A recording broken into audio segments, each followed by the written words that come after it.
Are you sick and tired of being sick and tired? It's been said that an apple a day keeps the doctor away, or does it? I was feeling so bad. I asked my family doctor just what I had. It's time to get a new prescription for your life. Get ready for your daily dose of Healthy Talk Radio, the show that's empowering your health. And now, here's America's health and lifestyle coach.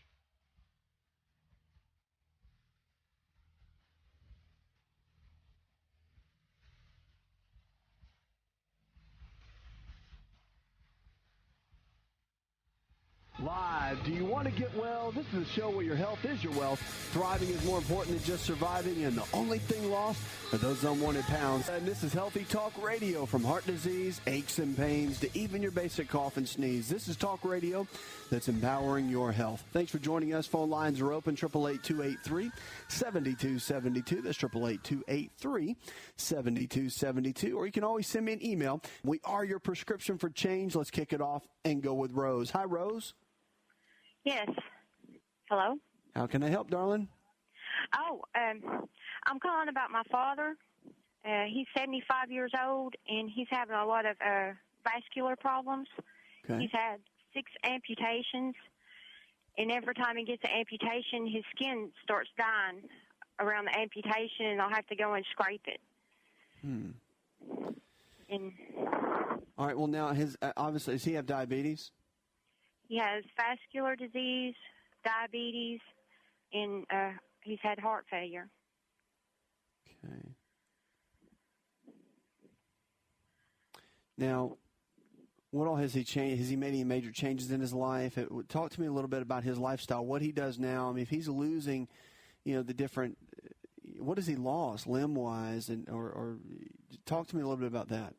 Okay. Where is it? Where is he at? Give me his status so I can get a good picture.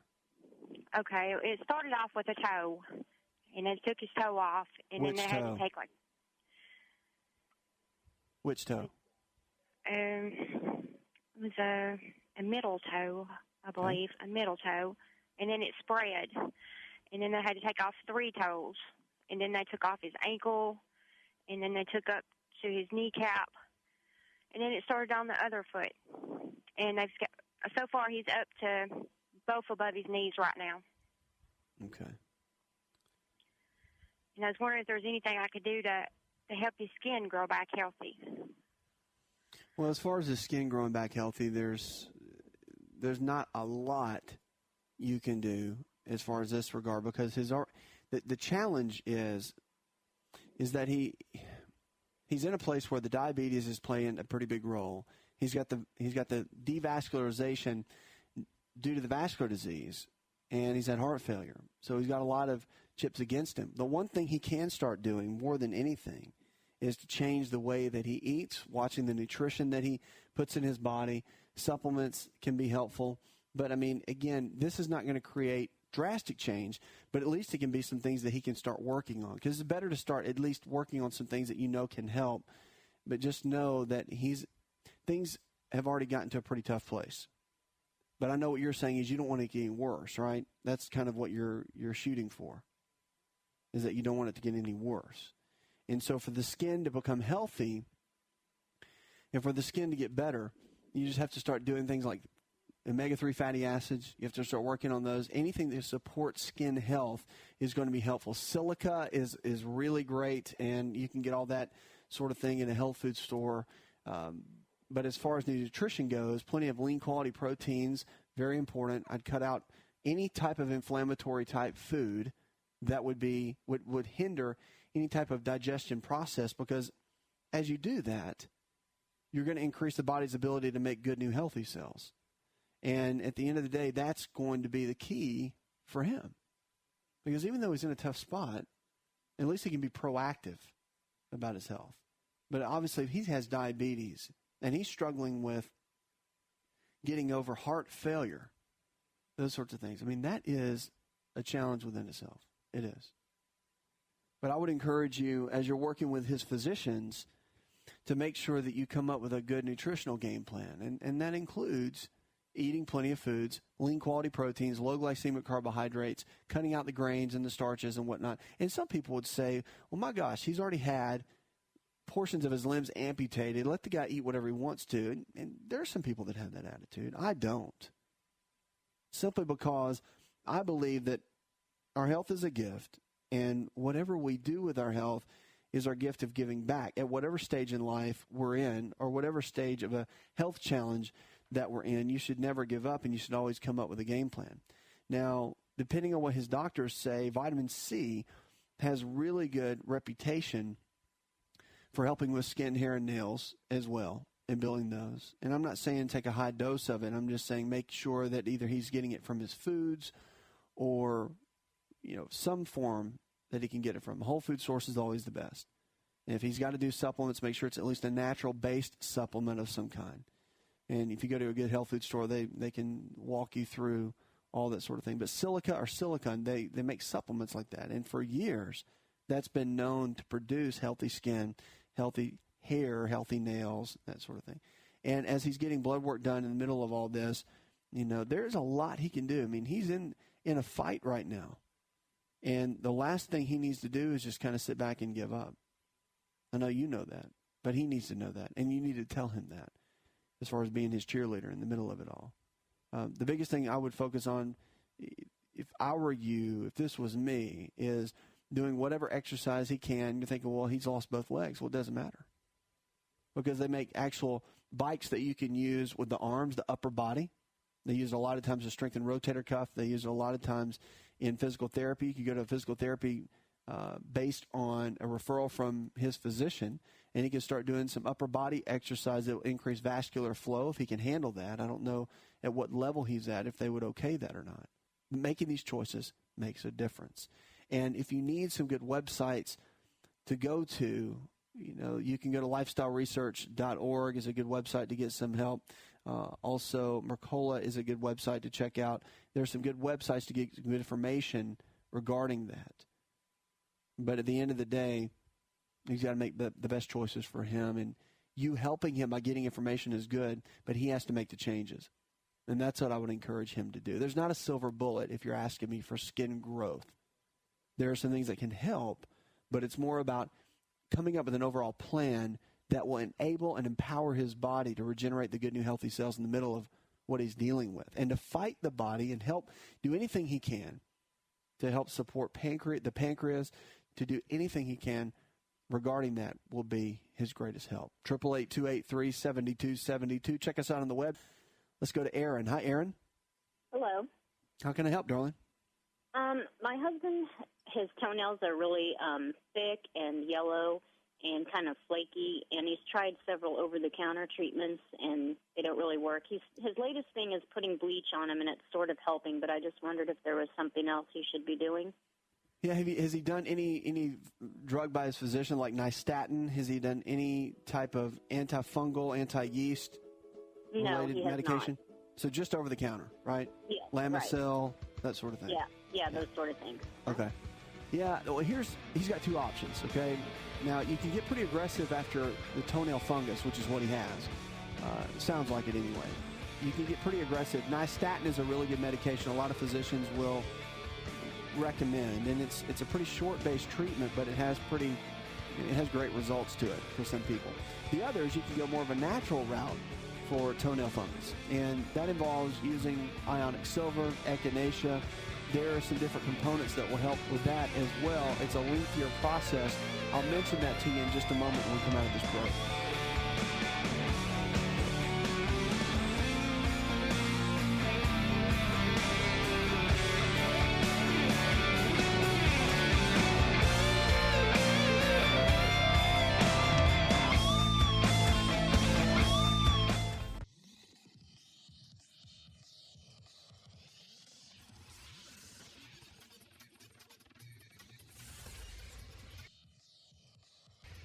To find out more, connect with On Call Radio online at InShapeNetwork.com.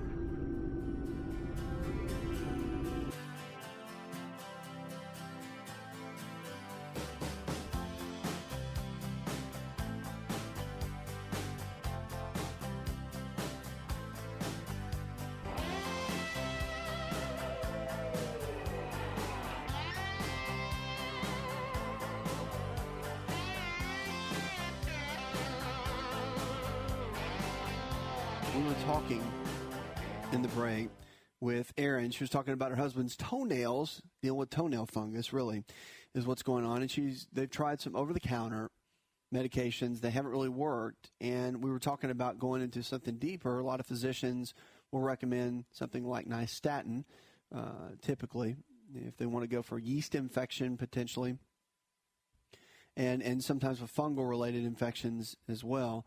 So here's the deal. You can go that route. There's a natural route you can go to. There's some pretty good research on it and some results people have seen with echinacea and ionic silver. You soak it. Remember, any type of fungal type issue in the body, you have to tackle it typically from the outside as well as the inside, from the gut. Probiotics can be helpful too. There's some good research behind that. So those are some components that you might want to look into. But the ionic silver and echinacea, they actually put it in a warm liquid and you soak the toenail in it. And there's some different ways to look at that. A lot of health food stores will have those kind of some instructions on how to do that and whatnot. But you've got to tackle it from the inside too, and that means getting the gut flora in a healthy state. And there's a lot of ways to do that. Probiotics are really, really beneficial. Using enzymes or a betaine hydrochloride when he's eating his meals can be very helpful too. But again, wormwood and black walnut are two from an internal perspective in more of the natural world. If you want to look at more herbal formulas and all that, that can tend to be helpful. So you might want to look into that. There's been people that have said that's really good results with both of those. Just be careful when you look at those. Look at the brands and make sure you read the labels and all that sort of thing if you're going to do your own research.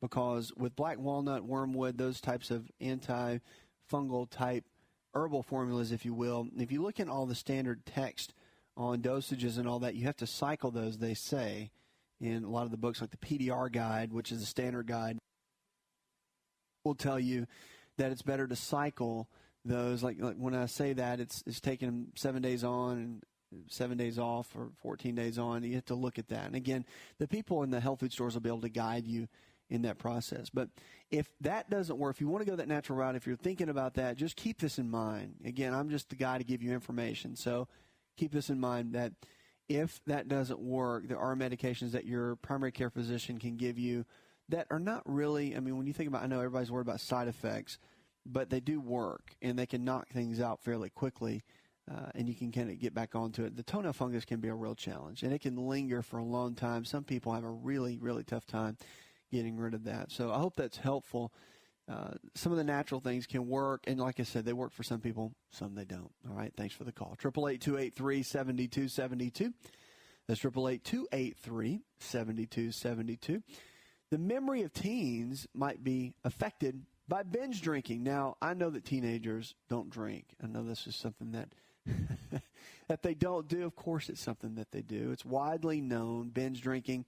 Kids in college, it goes hand in hand. Well, they found now that it affects the brains of teenagers. A new study shows that the long hangover can wear off, but the binge drinking impairs the working spatial memory of teenagers. Girls especially are more vulnerable to these effects, they said. The spatial working memory is the ability to perceive the space around you, remember and work with this information to perform a certain task, such as using a map or playing sports or driving a car. And so one study found that female teenage heavy drinkers had less brain activation in several brain regions than female non-drinking teens when doing the same spatial task. So the researchers, Susan F. Tappert, acting chief of psychology at the VA San Diego healthcare system, in a news release, she said the differences in brain activity were linked to worse performance on other measures of attention and working memory ability. So this study was published in Alcoholism, which was a clinic and experimental research journal. But they said that heavy alcohol use could interrupt normal brain cell growth during adolescence, particularly in the frontal brain regions, which could interfere with the teen's ability to perform in school and sports and can have a long-lasting effect even months after the teen uses. And again, teens are drinking alcohol. We know that. It's one of the biggest points in life that kids or teenagers, later teens, hopefully, start drinking in the college years. And they get the hangovers and whatnot. And learning that it does affect memory is challenging. Now, what it does affect is more so acetylcholine, which is our brain chemical, our number one brain chemical that affects memory. So, again, I mean, I don't want to get on a soapbox about drinking alcohol and that sort of thing and getting hammered or drunk with all your buddies. But, again, it does. It affects memory, and they're proving that. And there's no free lunch. Whatever you do that's harmful to the body in some aspect, there's consequences all the way, every time. So if you eat poorly over a long period of time and you get cancer in your 50s, you can't sit there and go, gee, I wonder how I got cancer. Or you can't sit there and go, I don't know how I had a heart attack at 45 when you've been eating horrible and you're 50 pounds overweight for the last 15 years. You just can't, you can't ask those questions. So if you drink all the time and then your memory starts to fade, or you smoke pot all the time and your memory starts to fade and you don't know why, and you feel like I'm not as sharp as I was 2 years ago, well, you got to think about that. Again, I had a great professor tell me one time there's no free lunch, and that's true. It's not. You will pay a price. So, and this is a great example. But again, the challenge is you can't tell teenagers it's going to affect. No one cares if it affects your memory. That's the challenging part. It's only after they get into their later 20s and 30s and they start getting these kind of issues that it becomes a challenge and it becomes something that they're overly concerned about. But memory can be enhanced if you build up acetylcholine in the body. So if you've gone through this, let me give you just an up on this, is that if you have gone through times of binge drinking, you feel like your memory is decreasing, a lot of things you can do to raise acetylcholine, eggs, fish, chicken, beef, and also the hard cheeses can raise acetylcholine levels, but also there's some supplements that can be helpful. Phosphatidylcholine, very helpful. Lecithin can be helpful. Vitamin B5, also galantamine and huperzine, which is called club moss. All those can be very beneficial in your overall memory. Hi, it's Asa. I'm giving you a copy of my best-selling book for free to help you in your health journey today. I'll pay for the book. All you do is just cover the small shipping and handling costs. Go to asarx.com and get your free book today.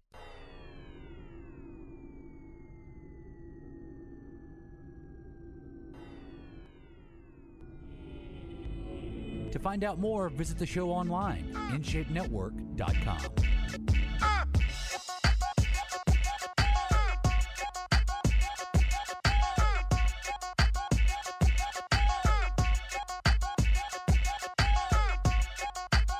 Food allergies, we talk about them. Hay fever, we're getting into that season. People are getting more concerned about it. You know this? Firstborn children, this is kind of a neat study. Firstborn children may be more likely to suffer from certain types of allergies, finds a new study. The Japanese researchers surveyed parents of more than 13,000 children aged 7 to 15 and found that a child's birth order did not seem to affect the prevalence of asthma or eczema. However, firstborn children were more likely to have hay fever, pink eye due to allergy, and food allergies. In fact, the investigators found the prevalence of food allergy was 4% in firstborn children, 3.5% in secondborn children, and 2.6% for children born later.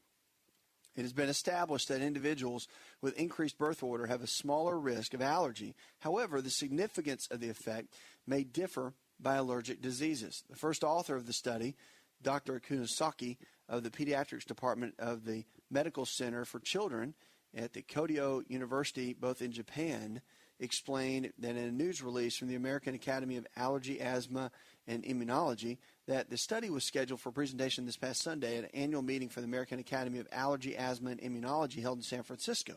But further research is needed to learn more about how birth order affects allergy risk.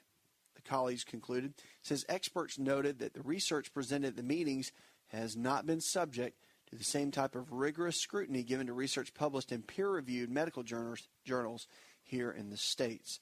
But it's interesting. It's interesting to see how certain health challenges, certain conditions, especially with allergies, are affected genetically by maybe firstborns versus middle children or the babies of the family.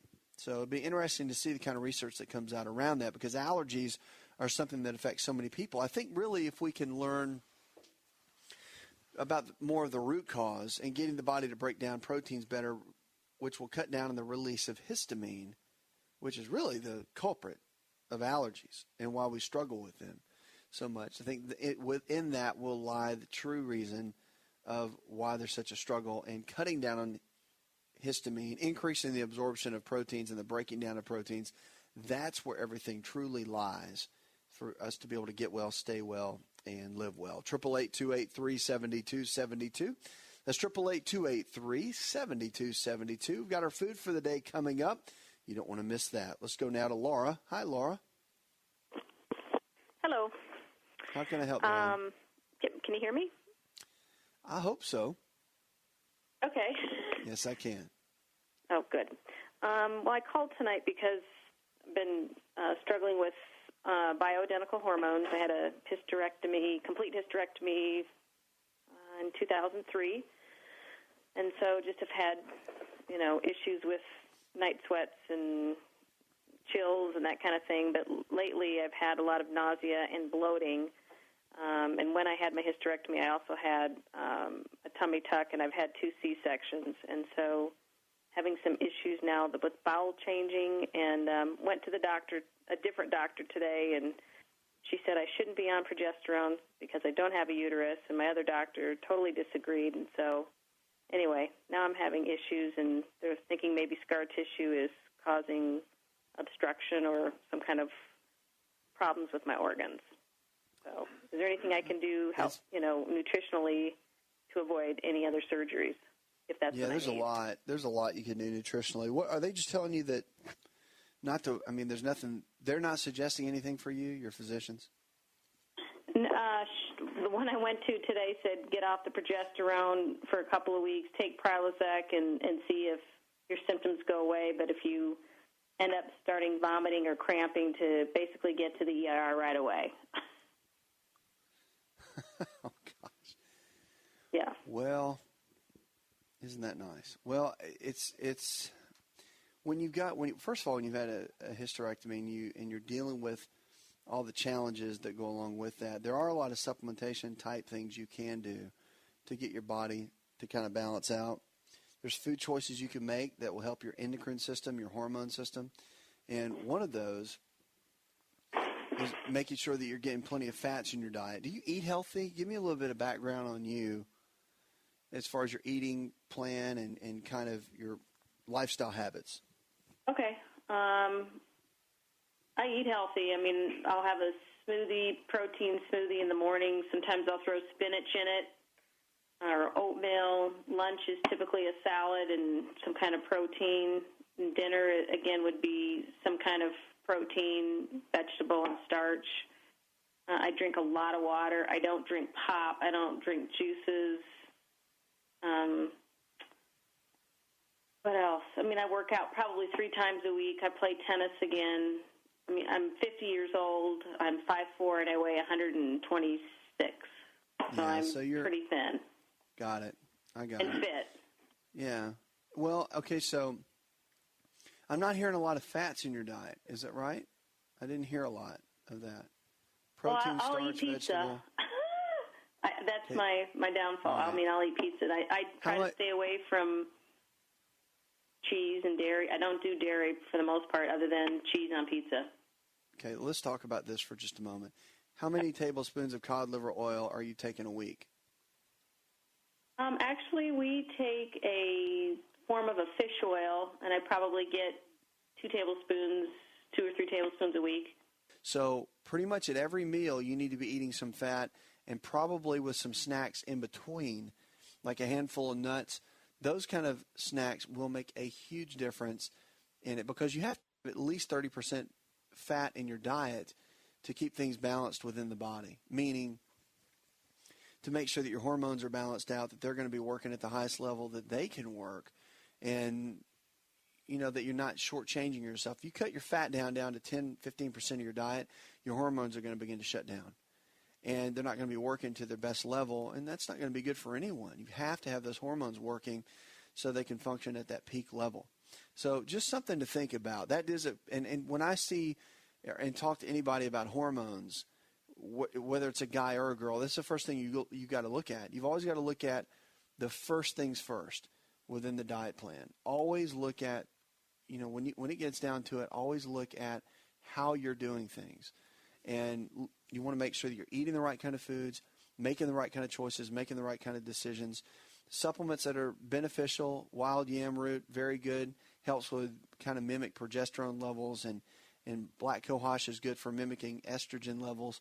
But again, you want to, if your doctor has you on bioidenticals in any level, then you can't do the supplements. I wouldn't do the supplements and that. If you do, you're going to want to make sure you're with them and you got that whole game plan down and you're working with them on a good level. Just a couple of things to think about, all right? But just know this, your body can change. Even though you've had a complete hysterectomy, seen too many women, talked to too many women that have gone through it, and if your eating gets right, your exercise and all that, your lifestyle sounds great. But getting the fat levels up, looking into supplementation, especially the foundational 4, that's what everybody needs to be on a regular basis. A good whole food multivitamin, digestive enzymes, cod liver oil, probiotics, all 4 of those. So critical, so important. And it just gives the body back what it needs. It gives the body what you're not really going to get from our food supply. So keep me posted on how things go and make some of those changes in your diet. See what happens. 888-283-7272. That's 888-283-7272. You're listening to the Best in Healthy Talk Radio. Let's go to Jim now. Hi, Jim. How are you doing, sir? Living well. What's up? How can I help? Well, as you were talking about earlier, a friend of mine has got, I'm just trying to help a friend, and a friend of mine has got been diagnosed with rheumatoid arthritis, and if I'm pronouncing that correctly. And you are. Anyway, and she's a sweetheart and, super healthy, about 6 foot tall, in perfect shape, probably about 38 years old. And she's, been diagnosed with this, and she's taken the common medicines that they prescribe you and so on and so forth. And I was asked her if she had heard of your show and if she knew anything about, your show and what you suggest, and is there anything you could suggest for her to take that might, turn the corner or help her out or ease, she's not suffering from what I can see now, but she's talking in 10 years she could be, that one would have to carry her around type situation. So it could be very serious down the road. So is there any kind of plan or anything that you could suggest? And there is. There is. Rheumatoid arthritis is not only an inflammatory condition, but it's autoimmune, which is where the body attacks itself. And that's a real challenge because, here you are, she's trying to live healthy, probably trying to do the right thing, and her immune system constantly is attacking the joints, causing them to disfigure and whatnot. The anti-inflammatory diet that I wrote in my book, Empowering Your Health, that is a real key because it's going to cut down inflammation in the body, set her body up to where it can function at a higher level, and it really, really is something that could be a blessing to her. And I would encourage you to get her, maybe to get a copy of that, start following that. Now, the other thing is to figure out which one of the T helper cells are being more active in the autoimmune process. And the way to figure that out is by a simple self-test at home using green tea and echinacea tea. One of those teas, when you drink about 5 cups a day for a couple of days, is going to flare it up, and one's going to make it feel better. Figure out which one that is and keep me posted. She can always shoot me an email. Obviously, if she starts feeling really bad, you want to stop that one. But the autoimmune, one of those factors are affecting the other, and if you can figure out which one it is, then you can settle things down. You can never quit it, you can never stop it, but you can get things to settle down a bit and slow the process.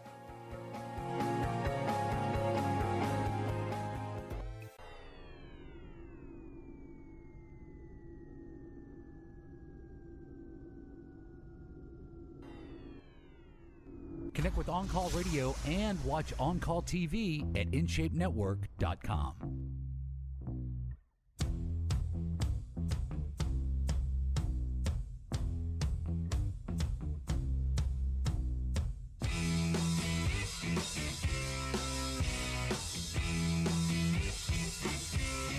Lines are open, 888-283-7272. That's 888-283-7272. Check us out on the web. Let's kick it off and go with Chris. Hi, Chris.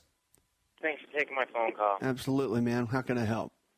Hey, I had a question in regards to gluten. I was wondering if there's any way to know if you're intolerant to gluten, other than getting a blood test done at the hospital. And if I am gluten intolerant, is it okay to take barley powder or barley supplements, the green grass?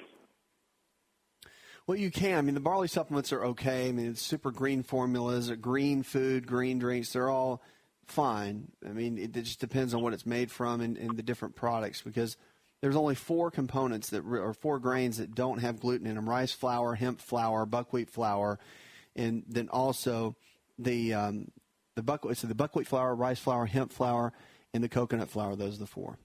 And so you got to look at the green drinks, what they're made out of, and making sure that they have the right ingredients. Of course, they can say gluten-free, but I would still check and see the grains that they were taken from at whatever level and whatever capacity they're made. Okay, the barley greens are really good. And the super green formulas are really good. The kelp that they use, a lot of those are really good. So, I mean, it just depends on the brand. Okay, now here's the key. With gluten, the anti-gliadin blood test is fairly accurate. But a lot of times it's really only taken for people to show if you're dealing with something like one of the major challenges. Like I'm a big fan of this right here. I'm a big fan of doing food elimination, because if you're celiac or not is always the question people pose to me. They really do. They say, well, you know, I'm not celiac, so I should be able to eat gluten. And it's kind of frustrating. I guess that's why I'm sitting here with you and talking about this, because gluten is, I think, from the research that I've done recently, especially in the last, I'd say couple of years, I've really noticed a big trend in a lot of the research that's headed toward a lot of the brain chemistry, the ability for gluten to go in, cross the blood-brain barrier, and change DNA. And that's in someone that's only sensitive, not in someone that is intolerant, because there's a big difference. And what we're finding with gluten is everything from ADHD, meaning that it can lead to these types of conditions. ADHD, we're seeing that it can cause some major issues such as any of the brain chemistry related issues: depression, anxiety, bipolar. You can see it with chronic inflammatory, autoimmune disease, chronic fatigue. You can see it with allergies. You can see it with environmental sensitivities, infections, Lyme's disease. You can see it a player in MS and Parkinson's. So, I mean, it is a major, major player with a lot of the health challenges that we're seeing today. And the challenges are pretty phenomenal. However, the victories that can come from just eliminating that out of your diet is unbelievable. And that's why you're seeing, even at all the grocery stores now, everything from your traditional grocery store down to, of course, the specialty ones like Green Life or Earth Fare or Trader Joe's or Whole Foods. I mean, all of those have always had the gluten-free items. But you're seeing, even in a small little town, you're seeing gluten-free pop up. And not just because there's people with celiac. Okay, you're seeing that because they're catching onto the bandwagon. It is a major issue. And you're going to see that more healthcare practitioners, more physicians are going to start pushing people being gluten-free because of what it will do to your overall health. And it will impact you by avoiding it. And there's so many alternatives now. That's what the great thing for me is. I just, in the clinical setting for so long, we've gone gluten-free completely. And have seen amazing results just from that one fact alone. And you can see really good results with it simply without a blood test to find out if you want to do that. You just eliminate the foods that have gluten in it. But here's the key. It takes 7.5 weeks for gluten to get out of the system. So you got to think about it. It comes in grains, yes, but it also is hidden in a lot of sauces. So you have to be really careful with the condiments and whatnot that you put on your foods, whether you go to a restaurant or you eat at home. But controlling that is a bear within itself, so it's a little bit challenging. You want to be careful with that. But if you want to go gluten-free, if you're looking at that, if you want to say, hey, I just want to see how I feel. I have yet, whether it was through my book that people have read or it was through the massive amount of emails that we get through the radio show and television broadcasts that we do, whatever it is, I tend to get so much response from people that said, you know, I did this one thing. I eliminated gluten from my diet just from listening to you or from reading something you wrote. and my life was absolutely changed. Seriously. And it's not that I did anything. I'm just providing information. But when someone takes action for their own health and action for their own life, that's when everything changes. And to me, that's the exciting part. The exciting part of this is to see someone go from being tired, being fatigued, being in a place where they don't feel like they're at optimal health, and making some small changes in their life to go to the next level. To me, that's what's exciting. To see someone go from where they are to where they need to be. And that's what the show's all about. But gluten itself, the blood test is good. Sometimes it's not the best and most accurate. However, it's pretty powerful. And it's one of those aha moments that when you get it, and of course there's all kinds of books out on gluten now that I encourage you to read. Gluten for Dummies. I mean, there's all kinds of little booklets that's out. But once you get it, once you've done it, once you've gone gluten-free for 7.5 to 8 weeks, the way that you feel is unbelievable. Your energy levels go up, your mental clarity. If you have allergy-type symptoms, how they go away. Digestive issues, gone. Bloating, gas, all those sorts of things. Joint pain. It sounds crazy, but it's true, and it works. Amazing. Thanks so much for the call. Puts another hour in the charts. I'd like to thank our producer, Jay Patrick, Leslie Pardue, John Garrison, and the rest of the team. Go tell one person something you learned on this show, and together we can change the health of our friends, our families, and our communities. You're listening to the best in healthy talk radio.